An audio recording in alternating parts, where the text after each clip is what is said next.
আজকের ব্লগটায় আমি সকাল থেকে রাত পর্যন্ত তোমাদের দেখাবো। সারাটা দিন আমি কি করি, কি কাজ করে আমার দিনটা যায়, তোমাদের আজকে সবটা শেয়ার করব। তো চলো বন্ধুরা, ভিডিওটা শুরু করা যাক। সকালে ঘুম থেকে ওঠার পর মা স্বর্ণকে ম্যাগি খাইয়ে দিয়েছিল। তারপর আমি রান্না বান্না সব কাজ সেরে চলে এসেছিলাম স্বর্ণকে আবার খাওয়ানোর জন্য। সকালে আমি ওকে ভাত দিই না, ওকে সকালে আমি খাবার দিই ম্যাগি, দুধ বা বিস্কুট, এরকম কিছু একটা হালকা খাবার দিই। তারপর 10টা-11টার সময় ভাত বা খিচুড়ি এরকম কিছু একটা খাইয়ে দিই। মানে খিচুড়ি কিন্তু আমি বাড়িতে তৈরি করি না, যেদিন সেন্টারে খিচুড়ি হয় সেদিন সেন্টারে খিচুড়িটা খাইয়ে দিই, না হলে বাড়িতে যে ভাত রান্না করা হয় সেই ভাতটাই আমি ওকে খাইয়ে দিই। আজকে যেহেতু সেন্টারে ভাত হয়নি, খিচুড়ি হয়েছিল, তো ওই খিচুড়িটাই আমি ওকে খাইয়ে দিয়েছিলাম। আর তোমরা তো জানোই ও ডিম খায়, ডিমের কুসুমটা খায় না, যার কারণে ডিমের কুসুমটা আমি খিচুড়িতে পিষে খাইয়ে দিয়েছিলাম ওকে। কারা কারা আমার মতো তোমাদের ছেলে মেয়েকে খাওয়ানোর জন্য এইভাবে 1-1.5 ঘন্টা লেট করো? এটা কিন্তু আমার ডেইলিকার রুটিন। ওকে প্রতিদিন এইভাবে আমি না হয় মা 1-1.5 ঘন্টা সময় বের করে ওকে খাওয়াতে হয় ডেইলি। তবুও জানি না কেন খাবার খেতেই চায় না, অনেক পিটুনি বকা ঝকা করে ওকে খাওয়াতে হয় ডেইলি। অনেকটা রাগ উঠে যায় খাওয়াতে খাওয়াতে। আবার এদিকে দেখো আমাদের ছাগলটা ছিল, ছাগলটাকে দিদা বেঁধে রেখেছিল, যার কারণে খুব চিৎকার করছিল। তারপর আমি ওর বাঁধনটা খুলে দিলাম। বাঁধনটা খুলে দেওয়া মাত্রই ও দৌড়ে কিন্তু চলে গেল। তারপর আমি ঝাড়ু হাতে নিয়ে চলে এসেছি আমাদের নতুন ঘরটা একটু পরিষ্কার করব বলে।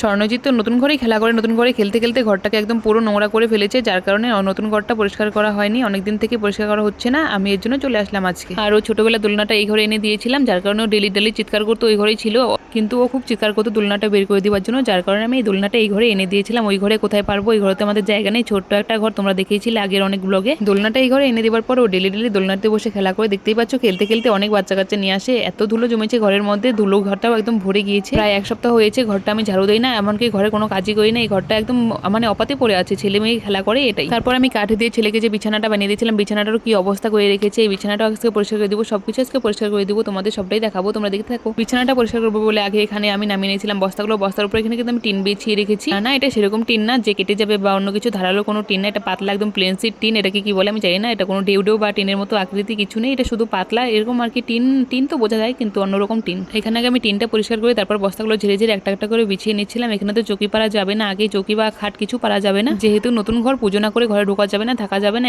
এর জন্য এখানে আমি ছেলেকে একটা বিছানা করে দিয়েছি। ছেলে এখানে বসে ডেইলি খেলা করে, ওর বন্ধু বান্ধবী অনেক ছেলে মেয়ে নিয়ে এসে। আর দেখতেই পাচ্ছ আমি এখানে স্পঞ্জটা পেরে নিচ্ছি, স্পঞ্জটা একদম ছিঁড়ে গিয়েছে, আমার ছেলে ছিঁড়ে ফেলেছে। এর আগের বার শীতের সময় ঘরে আমাদের ওই ঘরে পাড়া হয়েছিল, ওটা ছিঁড়ে গিয়েছে। ছিঁড়ে যাওয়ার পর জন্য মা ফেলে দিয়েছিল বাইরে, ওইটাই আমি এখানে পেরে দিয়েছি। তারপর এত ছোট একটা জায়গা, এখানে কোনো বিছানা চাদর অ্যাড হচ্ছে না, যার কারণে আমি আমাদের ঘরের দরজাটাই এখানে বিছিয়ে দিয়েছিলাম। তার উপরে আবার আমার গায়ের চাদরটাও বিছিয়ে দিয়েছিলাম। সরি আমার না, আমার মায়ের গায়ের চাদর ওটা। চাদরটা বিছানোর পর বিছানার লুকটা কিন্তু অনেকটাই সুন্দর লাগছিল, তোমাদের পুরোটা আমি দেখাবো। পরিষ্কার তো করেছি, না জানি কয়দিন পরিষ্কার থাকবে, এত বাচ্চা কাচ্চা এখানে খেলা করে। আমার ছেলের অনেকগুলো বন্ধু বান্ধবী আসে, এখানে সবগুলো বসে খেলা করে, জানি না কতদিন পরিষ্কার থাকবে। অনেক বাচ্চা কাচ্চা আসে খেলা করে, এর জন্য নোংরা হয়ে যায় ঘরটা। তারপর বিছানাটা গুছিয়ে ফেলেছি, দেখো ফাইনাল লুকটা। বিছানাটা কত সুন্দর লাগছে। এখানে দোলনায় একটা ছেলের বালিশও ছিল, ওই বালিশটা এখানে আবার দিয়ে দিচ্ছি। আমার কাছে তো হ্যাপি দেখতে লাগছিল, জানি না কবে পরিষ্কার হবে ঘরটা, আমাদের ঘরটা কবে ঠিকঠাক করবে। টাকার অভাবে ঠিক করতে পারছি না এখন, আর জানি না ভগবান কবে চাইবে ঘরটা কবে ঠিক হবে। এদিকে আবার ঘরটা ঝাড়ু দিতে দিতে ছেলের অনেকগুলো খেলনা বেরিয়ে গেছিল, ওই খেলনাগুলো সব আমি দোলনায় তুলে নিচ্ছিলাম, কেননা কোথায় রাখবো না রাখবো, আবার ঘরটা ঝাড়ু দিতে হবে। আর বাকিগুলো সব ফেলে দিচ্ছি, স্বর্ণকে না দেখেই ফেলতে হবে, কেননা ও দেখলে একটা খেলনা ফেলতে দেয় না, ভাঙা চোরা সব রেখে দেয় ও ঘরের মধ্যে। তারপর খেলনাগুলো আবার দোলনা থেকে তুলে এখানে রেখে দিয়েছিলাম ব্যাগটার মধ্যে। তারপর দেখো গল্প করতে করতে আমার পুরো ঘরটা ঝাড়ু দেওয়া শেষ হয়ে গেছে, গোছানো শেষ হয়ে গেছে। ওইদিকে তো আমি ঘর গোছাচ্ছিলাম, আর আমার ছেলে বাইরে বসে ধুলোতে খেলা করছিল, যার কারণে আমি ওকে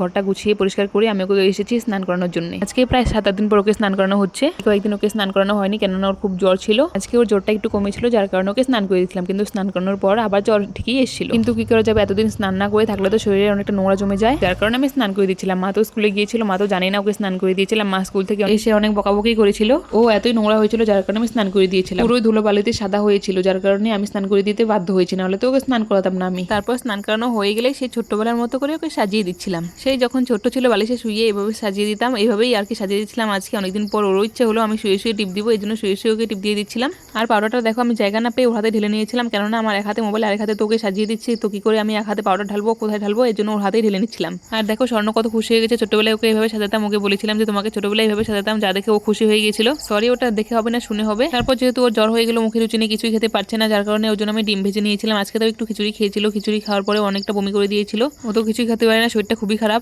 সন্ধ্যার সময় ওকে ডিম ভেজে দিয়ে আর এদিকে আমি চা বসিয়ে দিয়েছি। আমি আর মা চা খাবো বলে লাল চা করে নিচ্ছি, দিদা তো দুধ চা খায়, দিদাকে মাসিদের বাড়ি থেকে দিয়ে যায়, আর আমাদের বাড়িতে লাল চা হয়, আমি আর মা লাল চাই খাই দুজনে মিলে। তারপর আমাদের চা খাওয়া হয়ে গেলে দিদা বলছিল খুব খিদে পেয়েছে, ভাত খাবে। দিদা বলেছিল ভাতের নাকি খিদে পেয়েছে। দিদা সেই সকালে ভাত খেয়েছে, দুপুরে আর ভাত খায়নি, দুপুরে চা খেয়েছিল, আবার বিকালেও চা খেয়েছে, আর ভাত খাবে। তো ঠিক আছে দিদা, কিন্তু আমাদের সবজি খেতে পারে না দিদা, দিদার লাগে সবসময় শুকনা তরকারি কি বানিয়ে দেবো, যার কারণে এখানে কয়েকটা লতা তুলে নিয়েছিল। মা আগের ভিডিওতে দেখেছিলাম ওই লতাগুলো শুকিয়ে যাচ্ছিল, ওই লতাগুলো দিদাকে চচ্চড়ি বানিয়ে দিয়েছিলাম। আজকে রান্না তো আমি করছি না, আজকে রান্না মা করছে। এখানে আমি শুধু সবজিটা বানিয়ে দিচ্ছি, মানে লতাটা কেটে দিচ্ছি, লতার মধ্যে একটা আলু দিয়ে দিব। আর মা ওইদিকে বাইরে মশলা করে নিচ্ছিল, কেননা যদি তাড়াতাড়ি হয়ে যায় দুজনে মিলে কাজ করলে তাড়াতাড়ি হয়ে যাবে, যার কারণে মা ওইদিকে মশলা করছিল। আর বাজার থেকে কি সবজি কিনে আনবো বলো, সবজির যে দাম, আমাদের মতো গরিব লোকে তো সবজি খাওয়া এখন বইই গেছে। এই বৃষ্টির পরে সবজির যা দাম হয়েছে, সবজির দাম শুনে মানে মাথায় আগুন ধরে যায়। আর এই জন্য বাজার থেকে সবজি টবজি যে সেরকম একটা কেনা হয় না, পেঁয়াজ লঙ্কা মানে হালকা পাতলা সবজি দু একটা কেনা হয়। আর আমার সবজি কাটা হয়ে গেলে মা বলছিল আমাকে পেঁয়াজটা একটু কেটে দে, তারপর মাকে এদিকে পেঁয়াজটা কেটে দিয়ে গেলাম। মা তো শিলনোড়ায় সব পিষে নিচ্ছে, কেননা আগের একটা ভিডিওতে আমি বলেছিলাম আমাদের দুটো মিক্সার মেশিন আছে, দুটোই নষ্ট হয়ে গেছে, যার কারণে মা আমাদের শিলনোড়াতেই মশলা করে। মায়ের মশলা করা হয়ে গেলে এখানে করলা ভাজা বসিয়ে দিয়ে মা গিয়েছে ওইখানে বাইরে শিলনোড়াটা ধোয়ার জন্য।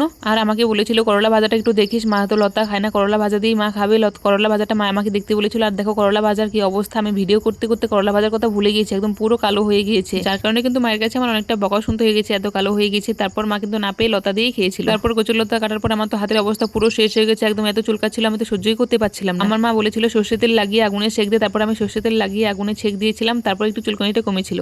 আর আমাদের দিদা এদিকে দেখো কাজ করছিল, আমাদের দিদাও কিন্তু বসে খায় না, একদমই বসে থাকেন না, আমাদের দিদা বসে থাকতে একদমই ভালোবাসে না। বাইরে যে মাজা বাসনগুলো ছিল ওই মাজা বাসনগুলো দিদা আস্তে আস্তে ঘরে আনছিল, তারপর বোতলে জল ভরে নিচ্ছিল, মানে আমাদের মোটর থেকে জল আগে বালতিতে ভরে রাখি, তারপর দিদা আস্তে আস্তে সব বোতলে ভরে নেয়। ওইদিকে তো আমরা সবাই রান্না করে রান্না করছি, খাবার দাবারে ব্যস্ত। আর এদিকে আমার ছেলেটা দেখো কি সুন্দর করে ঘুমাচ্ছে, মানে কোলবালিশের উপরে ওই উঠে ঘুমাচ্ছে, ওর ডেলি কোলবালিশ লাগবে, ও কোলবালিশ ছাড়া একদমই ঘুমোতে চায় না, ওই ডেলি কোলবালিশের উপরে ওইভাবে উঠেই ও ঘুমাবে। এই অভ্যাসটা ছোট থেকেই হয়েছে, কেননা ও যখন ছোট ছিল খুব কান্না করতো, যার কারণে ওকে দুই সাইডে দুটো বালিশ দিয়ে রাখতাম, তখন থেকে অভ্যাস হয়ে গেছে কোলবালিশের। এদিকে দেখো আমার দিদা কিন্তু দুদিনের দুধটা শুকেছে ভরে রেখেছিল, কেননা আমাদের বাড়িতে অনেকগুলো পুষি, তোমরা তো দেখেইছো অনেকগুলো পুষি, যার কারণে দুধটা শুকেছে রাখতে হয়, বাইরে রাখলে বিড়ালে একদম খেয়ে নেয়, মানে কোথায় রাখবো, যেখানে রাখবো ঢাকনা ফেলেও খেয়ে নেয়। দুধ আনতে আনতে ওইদিকে পড়ে গিয়েছিল আমার জল, মানে উপরে ভিডিও করছিলাম, উপরে ভিডিও করতে করতে নিচে তো দেখিনি, নিচে আমার গ্লাস ভরে জল রেখেছিল, ওই জলগুলো পড়ে গিয়েছিল, ওখানে বস্তা পেরে নিয়েছিলাম। আবার এদিকে এসে গিয়েছিল বিড়াল দুধের গন্ধে গন্ধে, সেই বিড়ালটা এসেছিল, ওই বিড়ালটাকে দিদা একদম দৌড়ে মারে বাইরে বের করে দিল। বাইরে এসে দেখে এখানে একটা না তিনটে বিড়াল এসেছিল, তিনটে বাচ্চা হয়েছে, এখন ওই তিনটে বাচ্চাই চলে এসেছিল। তারপর আমার মা তো দিকে রান্না বসিয়ে দিয়েছে, রান্না বসিয়ে দিয়ে বাসনগুলো মাজতে এসেছিল, এখানে মা বাসনগুলো মাজছে আর আমি লাইট ধরে আছে, আমি বলেছিলাম